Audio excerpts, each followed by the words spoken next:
woke her up, beating her in the head. I can't have you. Nobody can have you. And I've seen people as far as even go get a PhD, a doctorate, all these things just to get away from that title, but it's just, they're never enough.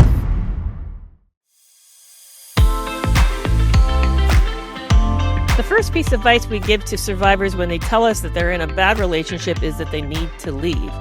Well, today, Ágatha Peters is the author of Trapped in Their Script, joins me to talk about why this isn't always possible.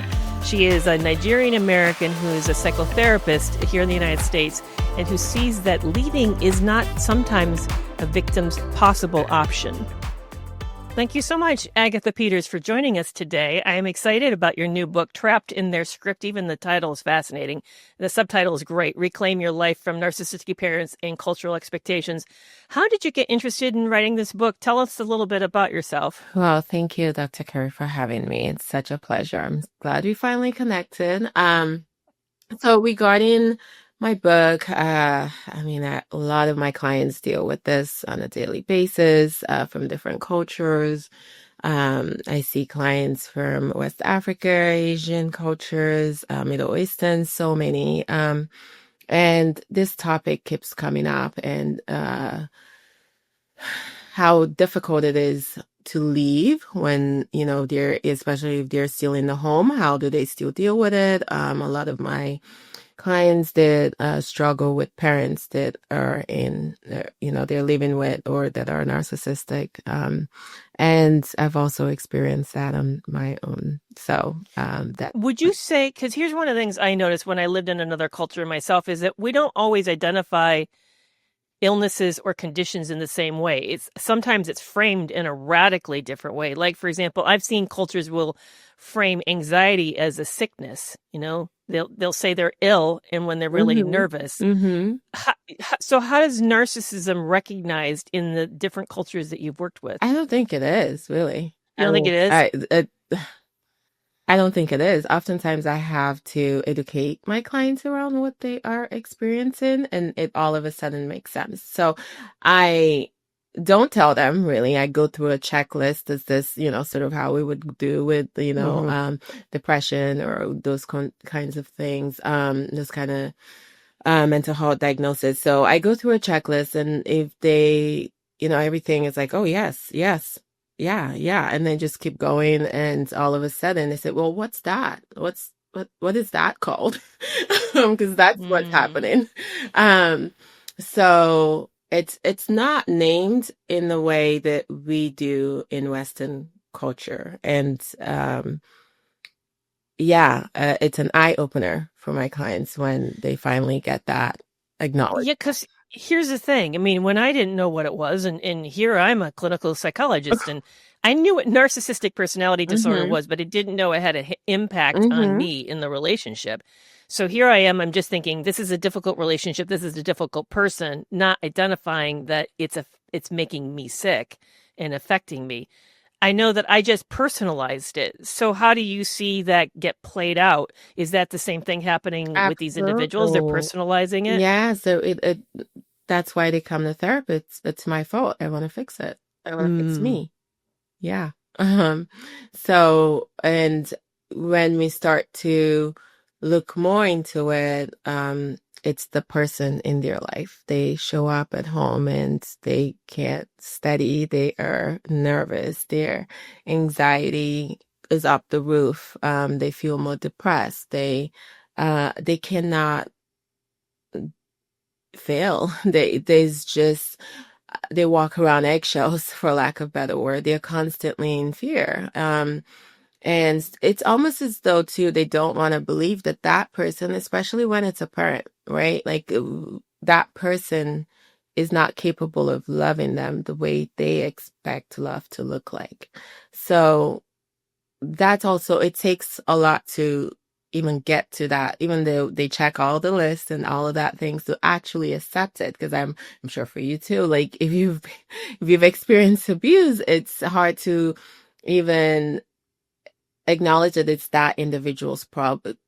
issue when you have personalized it for so many years. And when they Yeah. also told you that you're the problem.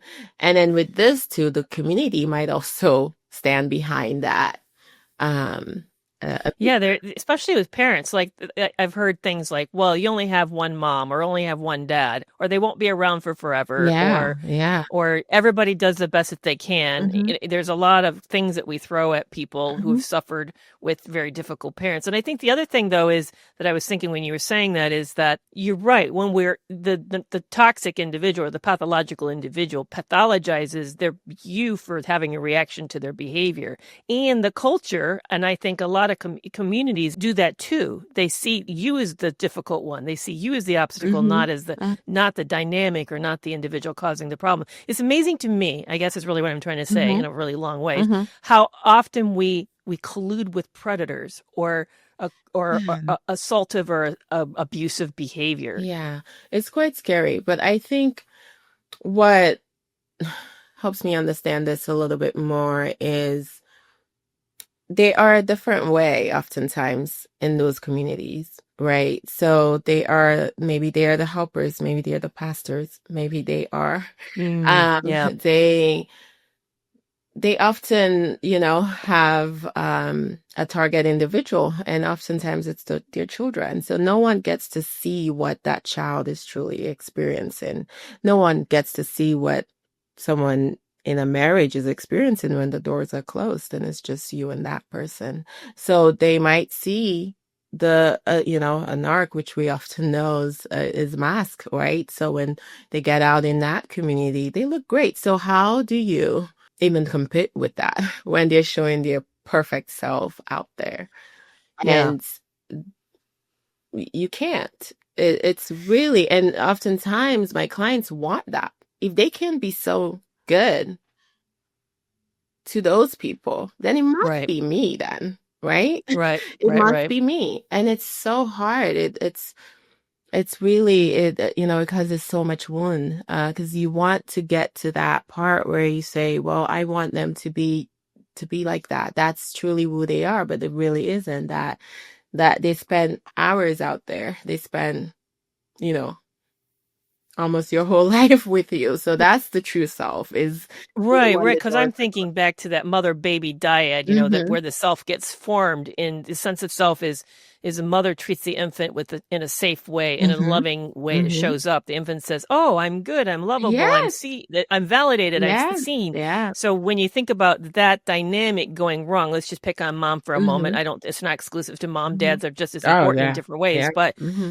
when that dynamic is pathological Hmm. and harmful, damaging, then the infant says, or as the child grows, says, well, especially if they're nice to outside people. I don't think we talk about that much because Yeah. the narcissistic disorder has this image management issue. Yep.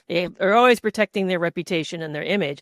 So Hmm. here they are, look great from the outside. So the world says, well, they're wonderful to me. How can you have a problem? You have to be the problem. And you're thinking, well, they say that I'm a problem. And it's a very terrible cycle. Hmm. Hmm.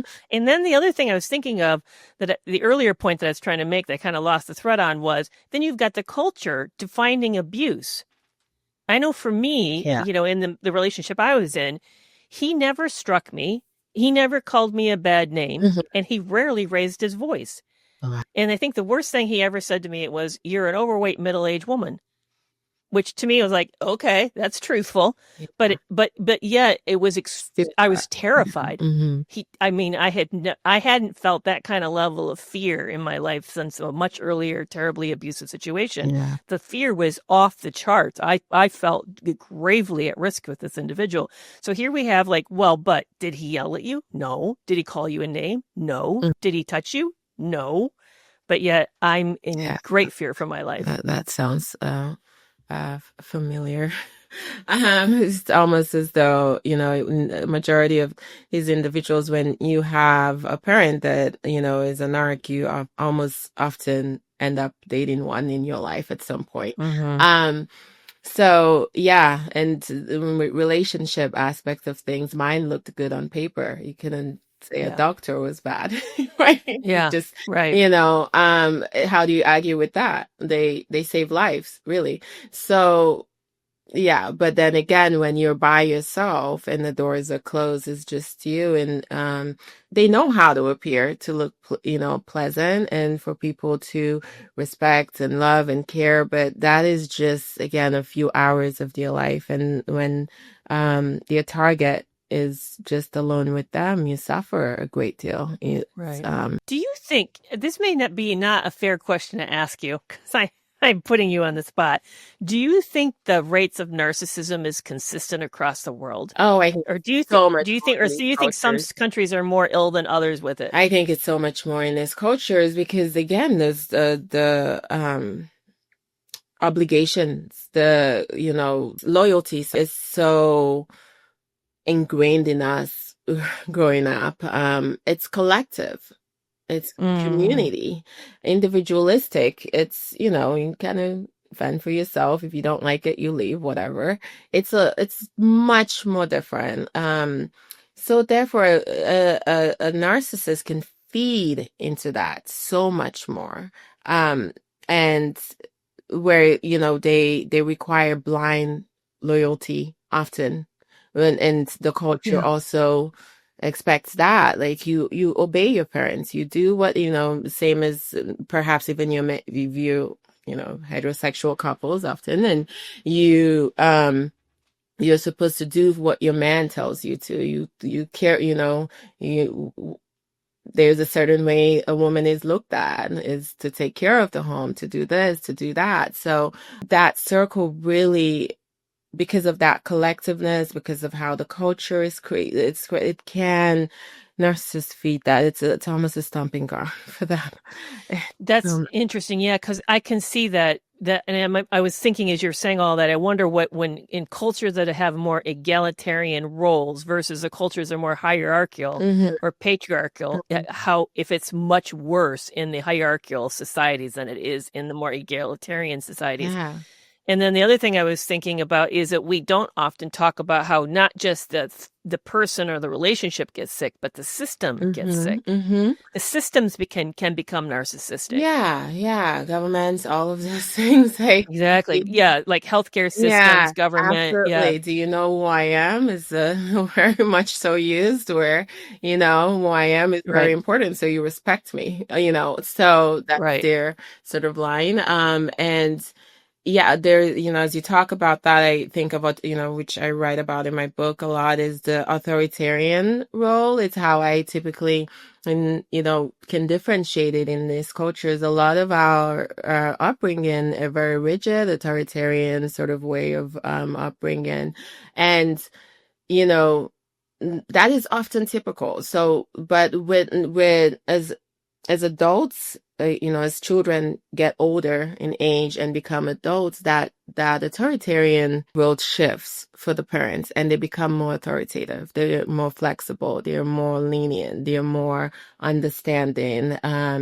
But with a narcissist, it never really changes. It continues. Yeah. They continue to feed off of that. So much so. So that's really the huge difference that, I see oftentimes. It's that rigidness never ends, no matter what age you are. That's a good point. You're right. Because the two hallmarks is inflexible and rigid. Yeah, they just only know one song that they play in every interaction. It's the same. So you get this individual in your office, and you're treating them in the United States, I'm assuming. Yeah. So they're also immigrants here and struggling. So they got really kind of two problems. They've got the cultural problems of the acclimation going on, and maybe being homesick and all of those types of things happening. But then they also have the issue of the fact that they're a mini culture inside of a larger culture. And the mini culture, something's going wrong. Wow. As I'm saying that, I'm thinking that's terribly stressful. It is terribly stressful. You have all those layers, and then I think, what I often hear too on top of that is I am, I've been through so much. I've been through war, all these things that maybe what I'm going through it's not that bad. Right. So the abuse sort of becomes normalized because again, I am maybe not in my home country having to flood or dealing with all these, war, all these. Right. So it, it's so hard. It's a hard, hard, It is because I Mhm. shared with you before we went on air here that I was also an immigrant in another country, Mm, like these individuals were, and so I'm trying to acclimate to a country that I don't understand the rules well, and I wasn't fluent, so I couldn't speak the language well. So here I am trying to run a business, trying to navigate this, and I'm the head of the business, which very means I brave. have to be at most interactions. Mm-hmm. And most of the time I'm drowning in the language of Spanish. I don't Mm-hmm. understand Spanish. And then I'm being abused on top of it. But I need him. I need him to manage the country because Yeah. he's a native of that country and I Mm-hmm. am not. Mm-hmm. And I remember that it was really, people were like, well, why didn't you get out to the first sign? Because it was complicated, because all these things depended on this. And I couldn't see another way. I mean, how am I going to go deal with a bureaucrat in an office on some tax? I don't even understand what the point of the tax is Yeah. because I don't speak the language. Yeah. So, You were in survival mode. Like there was yeah, just so yeah. So much. I can imagine that individuals, they come into your office and they're in a similar spot. Yeah. They're probably absolutely drowning in Mm-hmm. stress. Mm-hmm. And then when you add children to that. Mm. So if you're married to them and you have children and you have, again, oftentimes this might be, like you said, they're, immigrant of another country, and their partner holds this, well, if they leave, it's their status, how they're going to Yeah. now stay. Well, in fact, someone just wrote me this week and said, I'm here from another country and it's dependent on the marriage. And I'm realizing he's not a good person. And if I leave, then my status with the United States is in jeopardy. Now, here's the interesting piece of mine. I didn't depend on him for my status in the country we were in. I got it on other merits. Mm-hmm. So that part was I could get divorced and still be okay. Mm-hmm. But you know what happened? My residency card went missing. Oh. Yeah, I think he stole it. All of us, yeah, obviously. Mm-hmm. Yep. We were starting to break up. Obviously. He wanted to keep me in the country. Yeah. So Mm-hmm. he trapped me into the country. Whew. Yeah. Yeah. So now you can't. And we don't think about that too. The Yeah. fact that there's so many pieces that makes this really complicated that yeah, as I said, I told you before we went on air, I was terrified. Mm-hmm. I was terrified Mm-hmm.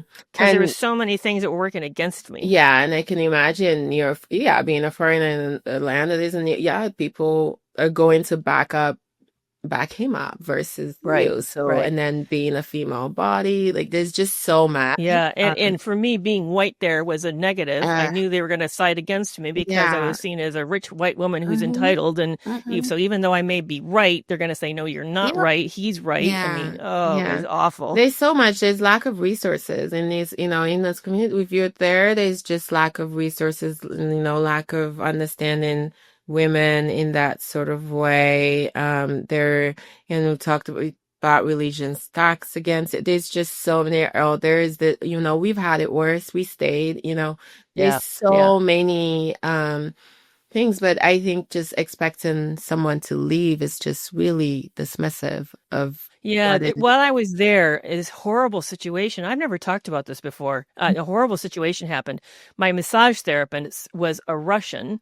So here she is living in this foreign country, in a Latin American country. She's from Russia. She was a mail-over bride, and her husband was a much older man from that culture, and they were living together, had a child together, but she also had an older daughter that she was feeling very careful and protective of.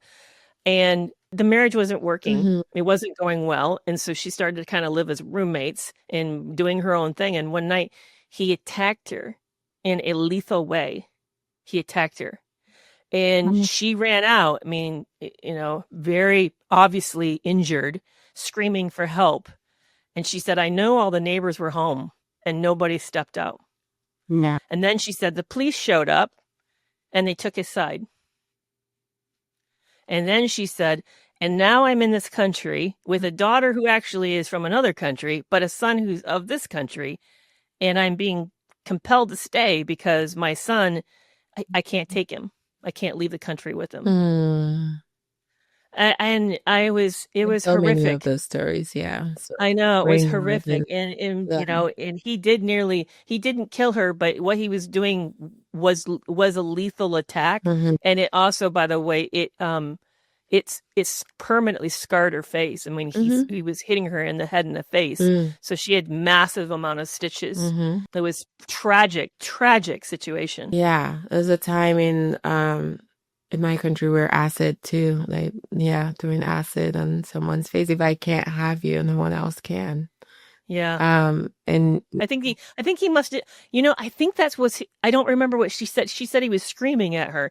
She was sleeping on a couch. She'd gone home from work and fallen asleep on a couch, and he woke her up, beating her in the head.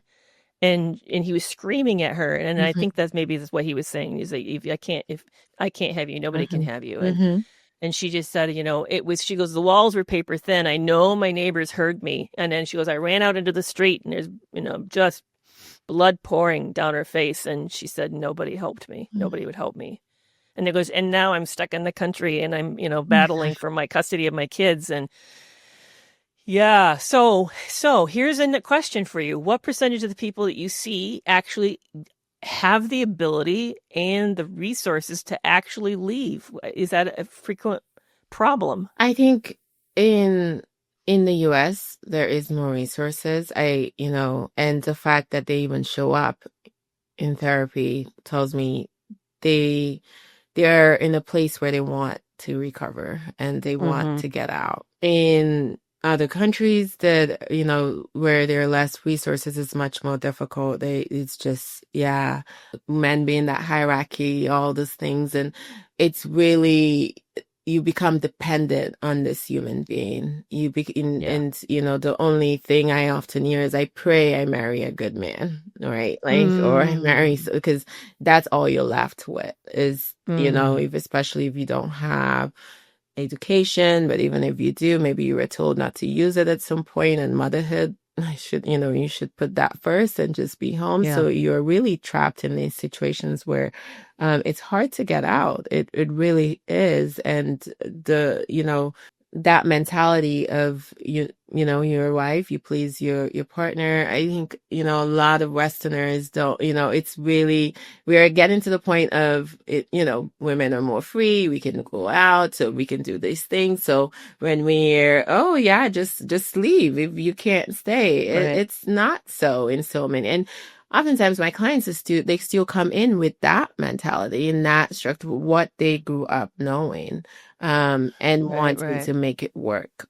Just because you live the culture does not necessarily mean you've left a lot of the No, a lot of identity times behind. Yeah, they create definitely. these mini cultures right inside of Mm-hmm. the Western culture. They're still living it. You know, I'm thinking, for example, of that Middle Eastern, what just happened in the last few years in Middle East with women. The Yeah. number of women has lost their lives attempting to have more autonomy. Yeah. So you may have a family that's still abiding by that kind of Yeah. system Yeah. inside of the United States, and yet they're going to still have a severe lockdown experience of lack of freedom. Absolutely. And even in the United States, they still, in those homes, which, some of my clients might be, where they're there, but everyone else in the family lives there. The Mm-hmm. extended families, there's so many people that are constantly telling you that you need to stay with this person. Not just you. You don't just even have you to even sit down and process and think and all of that. There is other humans whispering in your ears, and they're going to take the side of their kids usually. Yeah. Do you find that in these family systems, there's usually one person who gets it the worst? Like, almost like there's a Oh scapegoat in yeah, most there's of always these. just sort of like There's that always a pattern. scapegoat. Yeah, and there's a scapegoat, and the golden child. All of those, I still see it. And it's oftentimes the scapegoats that come to therapy. That was what I was going to Yeah, ask, is who usually seeks therapy? I yeah, imagine, yeah, the yeah, scapegoat does. yeah. What do you usually say to them when they come to you? Because I know what I was scapegoated too, so I actually know what it feels like. And Mm-hmm. it's a terrible position to be in. So I'd love to hear what advice you give them, because I have my own thoughts on that. Yeah. Well, first is even learning what that is, that education around it. And then they're like, oh, so when we look at family systems and, they identify, I'm like, which one are you? I don't even know. Which one are you? Oh, yeah, I'm that. Yep, which one is that, your brother or sister? Oh, so we've already gone through that, and they can kind of identify it. It's like, what does that feel like knowing? And, it oftentimes it brings them in that, wow, that there is a name for it. Like having that name, having again that identity where, okay, but I think often they tell me, how do I stop being the scapegoat? People want to fix it.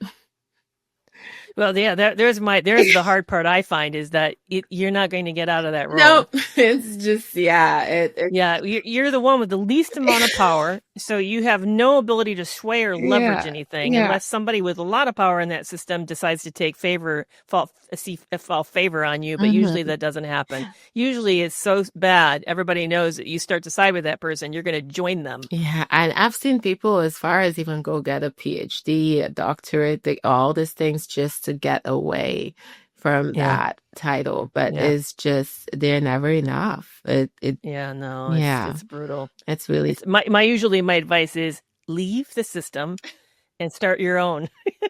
And I say to them, remember, friends are the family you choose. Yeah, it's hard. Yeah. I wish I could tell a lot of my clients to leave. I can't. No, I know. It's true. It's true. And that,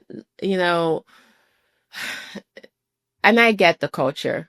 I've lived it. I still practice it a great deal, because in both cultures, there is no perfect culture. In the U.S., there isn't any perfect like this, just not. And I sort of balance it by having kind of both good. I see the good in each culture and use that in my household and how I choose to raise my kids. Because I don't think there's just, one way. I agree. Yeah. So in the podcast extra, let's jump over and talk about what happens if you do find that you're a scapegoat. How do you psychologically survive when you can't exit and you can't escape? But how can people find out more about you, Agatha, as well as about the book Trapped in Their Script? Okay. So, well, let me answer the last part. The last part, Trapped in the Script, is all over where books can be found online, Powell's Bookstore, Amazon. We'll be sure to include a link to the book so that people can find it. And, you can find me on my social media platform, Beautiful Sunshine Therapy, or just on my website, beautifulsunshinetherapy.com. And I love that title, by the way. Thank you. It's my daughter's and son's name, actually. Oh, that's gorgeous. That's what it means in my language. The definition, one beautiful, the other one sunshine. Thank you so much for joining us today, Agatha. This was a really, really wonderful conversation, and I was thrilled to have met you. So much fun. I had fun talking with you. Well, that's a wrap for this week's episode. Are you following me on TikTok, Facebook, Instagram, and YouTube? You can find me at Carrie McAvoy, PhD. Or you can learn more about me and my resources, such as the Toxic Free Relationship Club, at carriemcavoyphd.com. And I'll see you back here next week.